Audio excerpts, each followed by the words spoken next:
وَإِذَا قِيلَ لَهُمُ اتَّبِعُوا مَا أَنزَلَ اللَّهُ قَالُوا بَلْ نَتَّبِعُ مَا وَجَدْنَا عَلَيْهِ آبَاءَنَا أَوَلَوْ كَانَ الشَّيْطَانُ يَدْعُوهُمْ إِلَى عَذَابِ السَّعِيرِ۔ اور جب انہیں کہا جاتا ہے کہ پیروی کرو جو اللہ تعالیٰ نے اتارا ہے، کہتے ہیں نہیں، بلکہ ہم تو پیروی کریں گے اس کی جس پر پایا ہم نے اپنے باپ دادا کو۔ کیا وہ انہی کی اتباع کریں گے خواہ شیطان انہیں اس طرح دعوت دے رہا ہو بھڑکتے ہوئے عذاب کی۔ جب انہیں کہا جاتا ہے نا مشرکین کو، آ جاؤ بھائی اللہ کی پیروی کرو، جو قرآن نازل ہوا اس کی پیروی کرو، تو نہیں جی جو ہمارے باپ دادا کرتے ہیں وہ، اور باپ دادا تمہارے اگر جہنم گئے ہیں تو تم بھی پیچھے جاؤ گے، یہ عقل مندی ہے۔ انہوں نے تو اپنی عمر ضائع کر دی، انہوں نے تو اللہ کی نافرمانی کر کے اپنا سب کچھ ضائع کر دیا، اس کے پیچھے چلو گے؟ اپنا بچانا نہیں ہے تم نے۔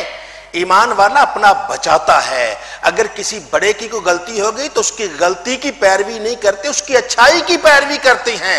مومن اپنے مومن ماں باپ کی پیروی کرتا ہے، مومن کے اگر ماں باپ مشرک ہوں تو ان کے شرک کی پیروی نہیں کرتا۔ مومن اپنے بڑوں کی نیکی کی پیروی کرتا ہے، اگر کسی کا بڑا کوئی بدی کرتا ہے نا تو اس بدی کی پیروی نہیں کرتے ہیں۔ آئیے نیکی کے خیر خواہ بنتے ہیں، بدی کی طرف نہیں جاتے، نیکی پر چلتے ہیں۔ کسی کے برے کام کی بعض ایسے لوگ ہیں کہ ان کے والدین اللہ تعالیٰ سب پر مہربانی کرے وہ غلط کام کرتے ہیں، بیٹوں کو پتا ہے بیٹوں پر اللہ کی رحمت ہے، تو اب بیٹا تو اپنے ماں باپ کے غلط کام کی طرف نہیں جائے گا بلکہ وہ اچھے کام کی طرف جاتا ہے۔ کئی ایسے دوست یہاں آتے ہیں کہتے ہیں جی میرا ابا ایسے کام کرتا ہے، میری اماں ایسے کام کرتی، تو آپ دعا کیجئے اللہ ان کو بہتری کی طرف لائے۔ تو یہ ایک سوچ ہے کس کی؟ اللہ کی طرف سے، کہ بیٹے کی یہ خواہش ہے کہ میرے ماں باپ اچھے بن جائیں اور اچھے ہو جائیں۔ آئیے ان کی اچھائی کی پیروی کرتے ہیں، اگر زندہ ہو تو ان کے لیے مزید دعا کرتے ہیں، یا اللہ میرے ماں باپ کو اور اچھا کر دے، یا اللہ میرے ماں باپ کو اور اچھا کر دے۔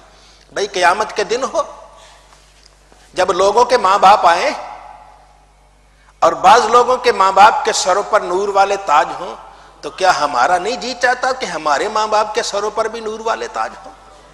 ہر ایک کا جی چاہتا ہے۔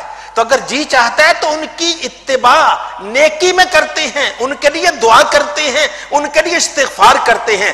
اگر خدا نہ خواستہ کہ ان سے غلط کام ہو گیا تو ان کے غلط کام کی پیروی نہیں کرتے بلکہ ان کے غلط کام کا استغفار کرتے ہیں، بخشش کی دعا مانگتے ہیں، اللہ ذوالجلال سے مانگتے ہیں۔ تو آئیے اللہ ذوالجلال کی بارگاہ میں التجائیں کرتے ہیں، اللہ کی بارگاہ میں درخواست کرتے ہیں، اے اللہ ہم پر بھی کرم کر دے، ہمارے ماں باپ پر بھی کرم کر دے۔ ربنا اغفر لی ولوالدیا، اے اللہ میری مغفرت بھی کر دے، میرے ماں باپ کی مغفرت بھی کر دے۔ ماں باپ کے اعلیٰ درجات کی دعا مانگتے ہیں، اور جو ماں باپ کی اعلیٰ درجات کی دعا مانگتا ہے رب اس پر مہربانی فرماتا ہے۔ ایک سے پوچھا گیا جناب میرا رزق تنگ ہے، تو اللہ والا کہتا ہے اپنے ماں باپ کے لیے دعا مانگا کرو، رب تیرا رزق کشادہ کر دے گا۔ اپنے ماں باپ کی، کسی اور کے لیے، اپنے ماں باپ کے لیے دعا مانگنی ہے تو اپنے ماں باپ کی دعا مانگنے کے لیے جھولی اللہ بھر دیتا ہے۔ اللہ تعالی ہم سب کو اپنے ماں باپ سے محبت کی توفیق عطا فرمائے اور ان کے لیے اچھے کاموں کی توفیق عطا فرمائے، ان کے لیے اچھے معاملات کی دعا کرنے کی سعادت عطا فرمائے۔ چلیں جی۔ شیطان رحمان جل جلالہ کا نافرمان ہے، شیطان کے دوست کو اللہ کا عذاب ہوگا۔ يا أبت لا تعبد الشيطان إن الشيطان كان للرحمن عصيا يا أبت إني أخاف أن يمسك عذاب من الرحمن فتكون للشيطان وليا۔ اے باپ شیطان کی پوجا نہ کیا کر، بے شک شیطان تو رحمان کا نافرمان ہے۔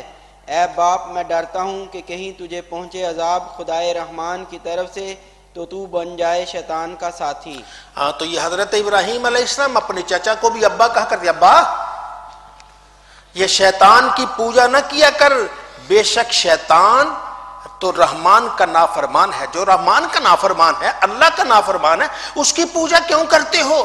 شیطان کے بنائے ہوئے بتوں کی پوجا کیوں کرتے ہو؟ اپنے ہاتھ سے بت بناتے ہو پھر پوجا کرتے ہو، ان کی عبادت کرتے ہو. عبادت اللہ ذوالجلال کی. یہ ایک بندے کو اللہ نے سر دیا ہے، سر اس کی بارگاہ میں جب جھک کر کہتا ہے سبحان ربی اللہ، سبحان ربی اللہ، سبحان ربی اللہ، جس محبت سے، خلوص سے، پیار سے یہ اللہ کی بارگاہ میں سر جھک کر کہتا ہے، اللہ تعالیٰ پھر اسے ہر در سے اٹھا لیتا ہے. جو سر اللہ کی بارگاہ میں جھک جاتا ہے، رب تعالیٰ پھر اسے کسی اور در پہ نہیں جھکاتا ہے. محبوب سبحانی حضرت مجدد الفسانی رحمت اللہ تعالی علیہ، آپ کو جہانگیر نے پکڑ لیا، اور جہانگیر کا یہ طریقہ تھا کہ جو اس کے در پہ آتا اس کو کہا جاتا کہ سجدہ کرو. اب وہ اس وقت اکبر کے دور کا یہ سلسلہ چل رہا تھا، بادشاہ کو سجدہ کرتے، تعظیمی سجدہ. جیسے آج ہم بزرگوں کے ہاتھ چوم لیتے ہیں، بزرگوں کے لیے جھک جاتے ہیں، ایسے وہ بادشاہ کے لیے وہ سجدہ کرتے، زمین میں گر جاتے تھے.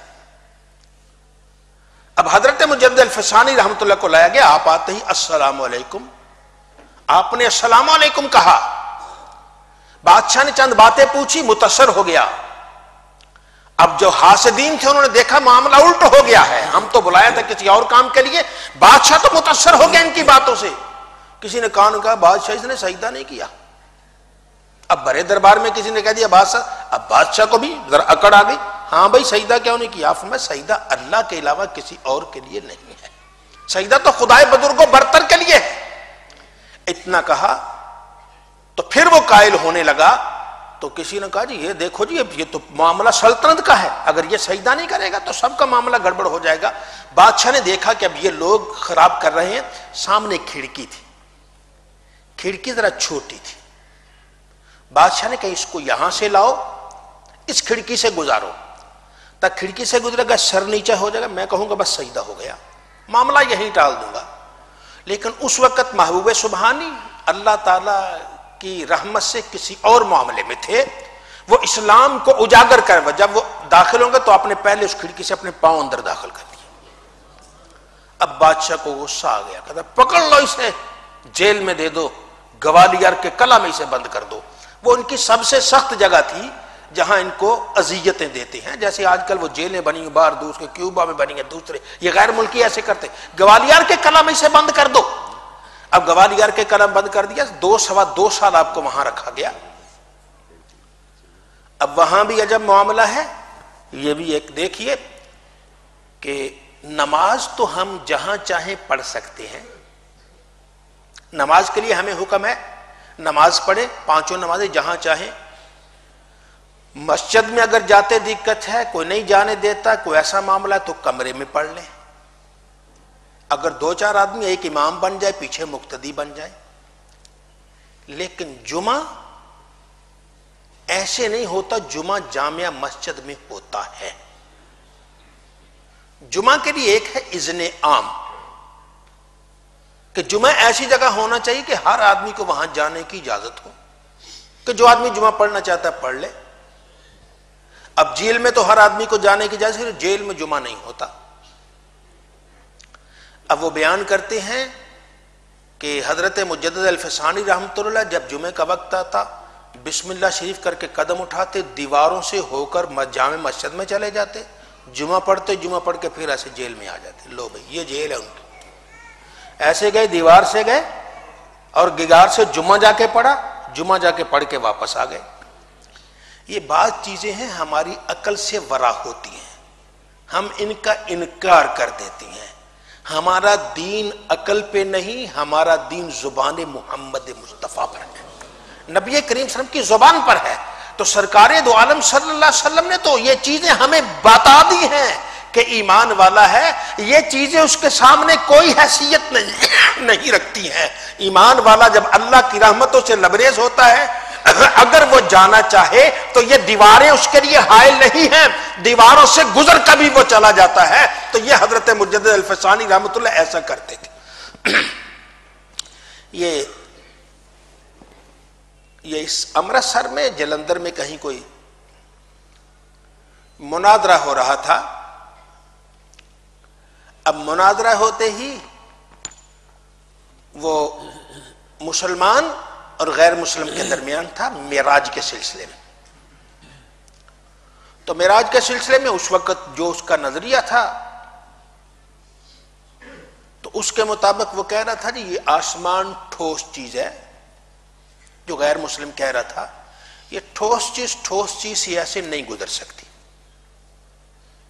یہ بھی ٹھوس ہے یہ بھی ٹھوس ہے, یہ ٹھوس ایسے ٹھوس سے نہیں گزر, یا یہ ٹوٹے گی یا یہ ٹوٹے گی تب گزرے گی. ٹھوس اپنے ٹھوس کے اندر سے نہیں گزرتی. اب وہ قرآن پاک پڑھے, حدیث پاک پڑھے, مولانا صاحب وہ کہتا سارا پڑھ لو جی, میں قرآن والے کو نہیں مانتا, حدیث والے کو نہیں مانتا, میرے سامنے کیا. وہ ایسا غیر مسلم کہہ رہا تھا. ہندو غیر مسلم ایک طرف تھے, مسلمان دوسری طرف ایک طرف تھے. تو ایک بزرگ تھے, وہ ان کا نام شاید فضل دین تھا,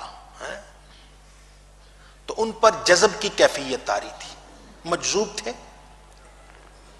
تو ان کو فضل دین تھا تو نام لوگ پھلا پھلا, جیسے نام بگاڑ کے نا لوگ ان کو سائیں پھلا ایسے کہتے تھے.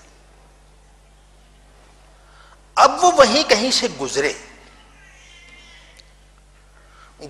ہی انہوں نے پوچھا یہ کیا ہو رہا ہے. لوگ کہنے لگے جی او سائیں جی تسی اپنا کام کرو, تانوں کی پتہ کی ہو رہا. اور یار پھر بھی دس, کسی نے نہیں بتایا آگے, یار یہ کیا رہا سائیں جی, یہ تو مناظرہ ہو رہا, وہ کی ہوندا. ایک طرف مسلمان ہیں ایک طرف غیر مسلم ہیں.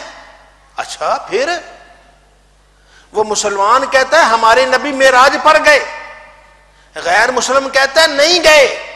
کیوں؟ اس لیے کہ ٹھوس چیز سے, آسمان ٹھوس ہے, ٹھوس سے نہیں گزر سکتی, یا یہ ٹوٹ کے جائے گی یا یہ ٹوٹ کے جائے گی. پھر اب ان کے دل سے آواز آئی, او سائیں کب تک اپنے آپ کو چھپاتے رہو گے, اب نبی کی عزت کا مسئلہ ہے, ذرا میدان میں آ جاؤ. اب وہ سائیں صاحب اٹھ کے وہ اسٹیج پر چلے گئے.